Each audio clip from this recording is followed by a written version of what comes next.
Jordan no pay so or the chassis. A runner so say a dear and Cassia bro. The Etoja will be any. IMF. Bosia boy ye call ye no young foot to send a can for Riata send no and may ye howling in iron free ho. Ye the moon stem nature mono ebebro. Now fe yabo at the Era Media Foundation for West Africa and they one more abo 16 beer. Say whoop a be afraid you mo information beer. Ubet me afa hono so na wanya. Edoni sembi and ano pay me de bro. Adom TV Badwam Cassie. Facebook/Adom TV Cassie no ho. Go TV 119 DSTV 280. Mididi afia amankwa tamaklu. Afia ni die mutie said and some no enchemu ankasa ete. Also for Shiska Sam Hunsam so wo my Ghana mu eye ken no for Riata. The day wode to Ghana for nyina nim. Sabosia no a IMF penifode amaye no eno nkyere say ye hawa ye fam so wo man tichu wo sikasemu no ebeyini nyina ede afri ho na mom eye emua bi na aba eba beboa na hihya ahodo bi ampenifo so ede beto na kwan so Adom TV kase etoso. Ladies and gentlemen, similar reforms are envisaged under the PCPEC to revamp the cocoa sector and reduce and eliminate the annual losses of Cocoa Board and its indebtedness. The reforms in the cocoa sector include the implementation of a turnaround strategy to be approved by Cabinet by end June 2023. This is expected to address cocoa pricing issues, Cocoa Board oversight challenges, introduce cost rationalization measures, and a phase-out of quasi-fiscal spending. Ladies and gentlemen, other structural reforms to entrench fiscal discipline and bolster transparency include reforms to enhance revenue administration and tax policy, operationalization of the Human Resource Management Information System, enhancing spending controls and prevention of arrears buildup, and streamlining of earmark funds. In addition, government is transitioning from central government reporting to general government and from cash to accrual. Media Foundation for West Africa and so Apau Information Center eho entoma wombota nyina ne se ankrankra bia ya ye passem bi ede afri aban enwumakuo ahodo ho eye right to information law no ebetimi afasa kwan no so na ye nsa tumi aka na ebi eye WhatsApp ene email so nom ne ade ho no nyina ye hwehwe ahodo a yebetimi afa na de ye pa bia de afri aba adwuma bia ho no yebetimi enya ne won mapa ho entoma. Ghana pass the RTI law no. A lot of institutions was said they be Ghana for ebetia sietimi use law no bisa information on developments happen around us.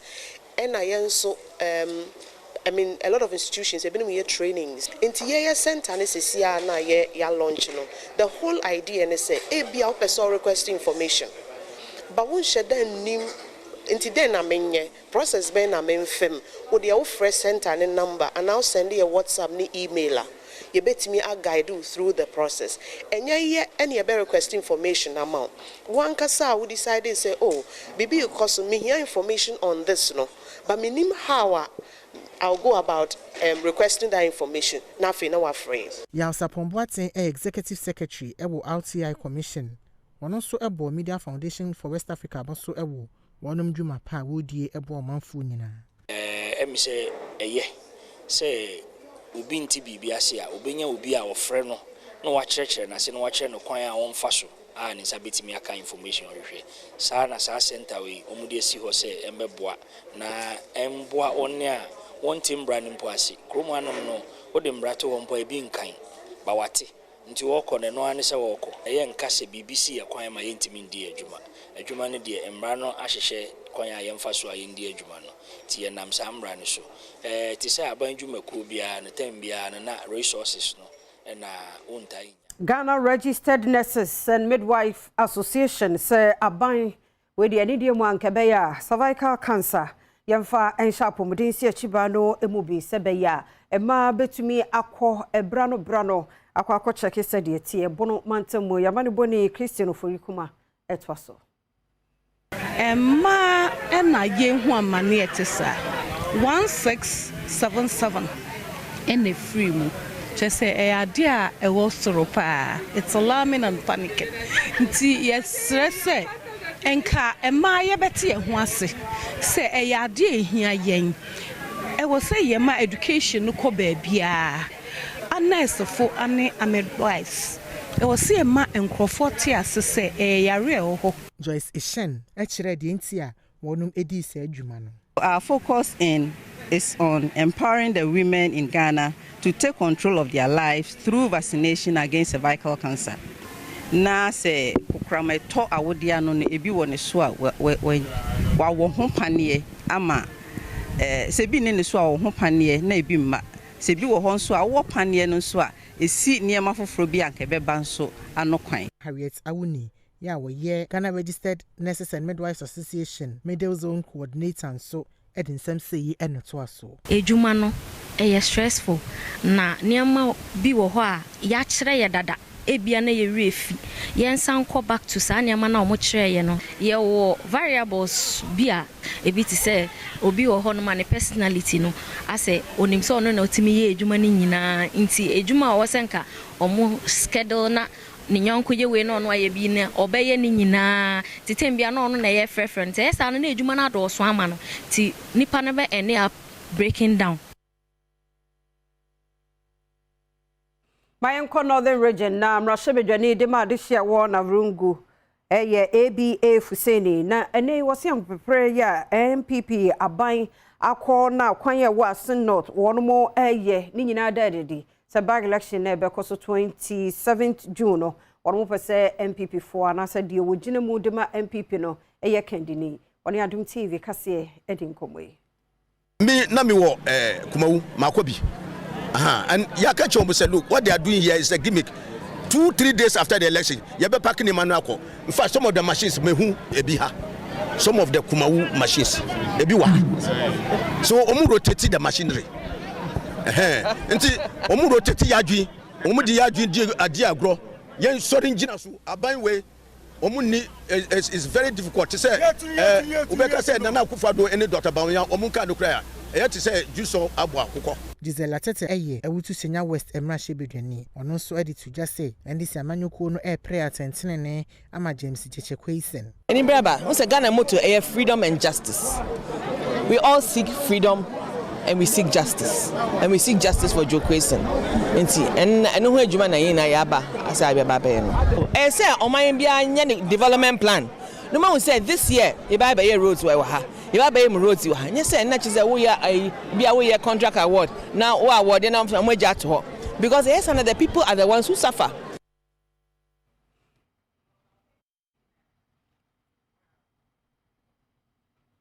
Mayenko Jomromensini no emu na kwan bi ewo honom a enkoyie na ne chichu ye kro bi ewo hoso. Na ne ya meka se wo mra hye bedwani Dokas Afotofi aye nyame so ade na 10 km road bi. Watumi aye amasesei akuafo ananka wo mo bre bedo nyina be wie na nnuane na kokaye mu no. Watumi aye saa kwan na de ama wo ma Adom TV kase ko ho etwaso.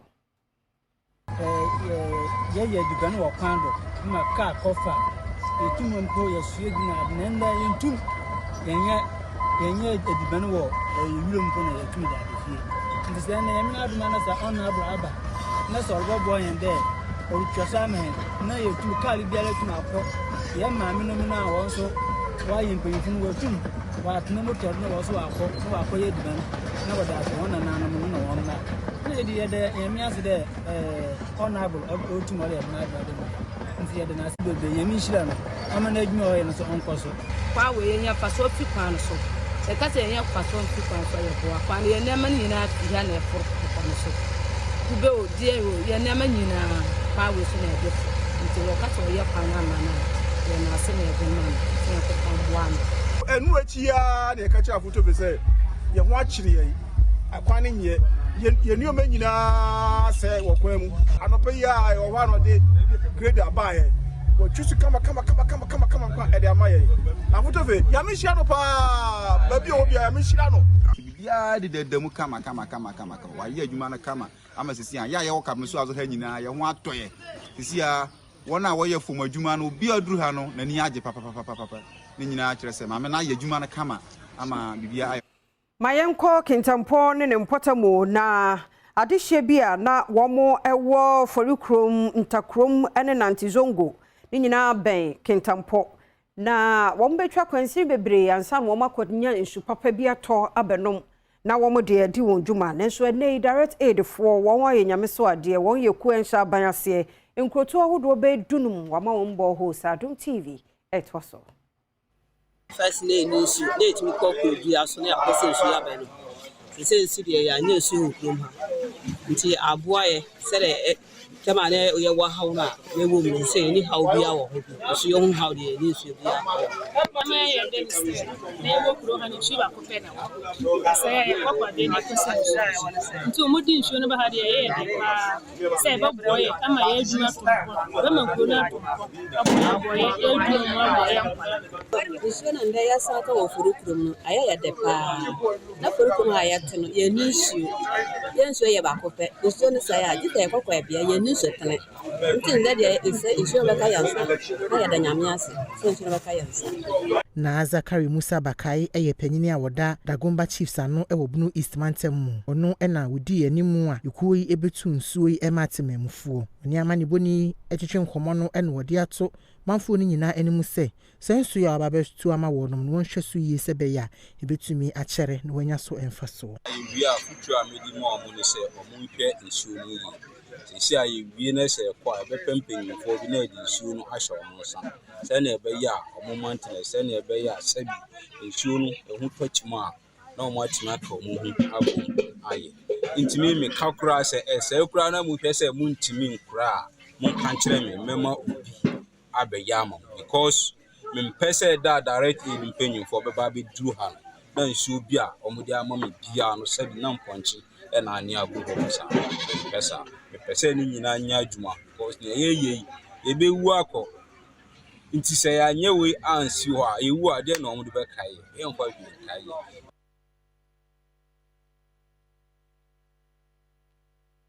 Reverend Father Lawrence Tabi a parish priest the St. John the Baptist Catholic Church and no one would be as Wadanse South Mensinimo ewa Santa Mantemo na a 3-unit classroom block and was see a day ama ni would be as for na fe mechanized borehole and a toilet and or the ama ni would be as RC Junior High School Adom TV kase etwaso Sua damakuma so enu nti ena si akwanja no baaye no me hwe se me de boa baby esesa me de boa me di sick 3 classroom block no emma ye mo fra se de me baby e de sua de bi be hunu se wo musua de enua ase ene adansini a ade e be kyen na nkrofo abaye dan no mbasa no na ha me ti na wo se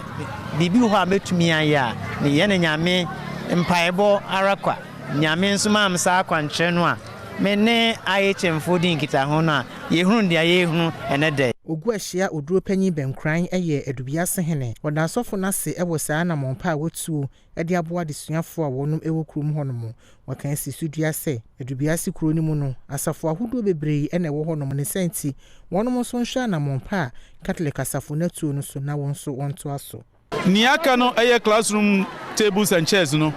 ene me panyifo ibe kan ti abom ni ahwe ni asu afanishi classroom ho ya pe tables and chairs no ni abo mu books no so se be ya na ni so ade hunu papa si a ode aba a ode a manifest se unze wa ya wie ti ni adi konwa any books no ebe bo na school nkola no so omutimi sua de ewo asomdwem Ebenezer Kofi Asare panyini kwankyerefo a ohwade sua ho nsem Wadanse South Mensinimo ne nsem a wode to aso enie ye bompa se facility ni bebre na ba kan wo hwe adubiaseman hemo na optimi se omo enrollment no ewo soro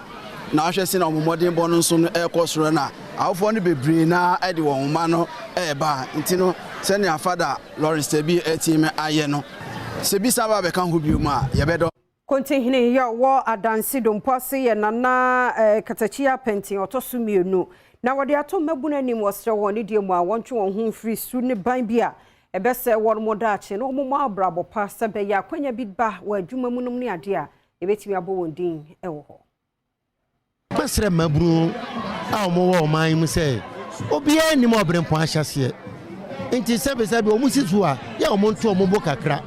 na ba se nubone no no e bia na da chi ne dibire bi ba beto won krom nanso na sebe bibi nti na wasai e bitimi num no bono na o makwa afiase ade e be chi ne sebe e bia na bibi papa bi nam krom ti be sere mnantie no ne maba wa ne se titiru maba wa no nantie basa banchire o munyai owura ya sese wono en wo ye panyini a woda bosman kro na no nana abubonsra eda akrontin ase e wodibire a wode ama no e ka me nkona ka babunu bia ye adwuma se ebe ye no watumi e de aboa me ama me dwumadie atumpon enti no kwa bia me so mefa so a meboa ama bosman babunu no enya adwuma ye no mo de abeso me no so meye esanse me wura e kasa no wo se ye kasa ohene a ho be ye ohene nti ababunu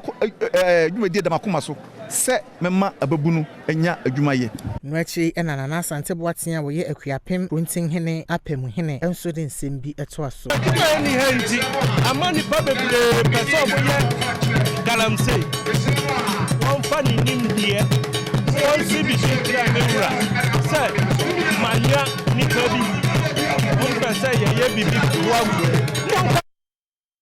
Presiding Bishop Wada Methodist sorry no ye most Reverend Dr. Paul Kwabena Boafo na ene woda ejanmu nyina se ewo esu ne ban papa wonmo dan na die ewo wo mofra asetena mu na eye ewiase nyina da ye yidisi wonu ane ye ka ejanmu nei na sofo pani fa sa kwanya isu a wode ensemati sei egu fomo wo sre nyame mpa ye de ma ejanmu nyina so wo nkoso ade wonmo eye emanne woman so di yero woman koso enye ne sa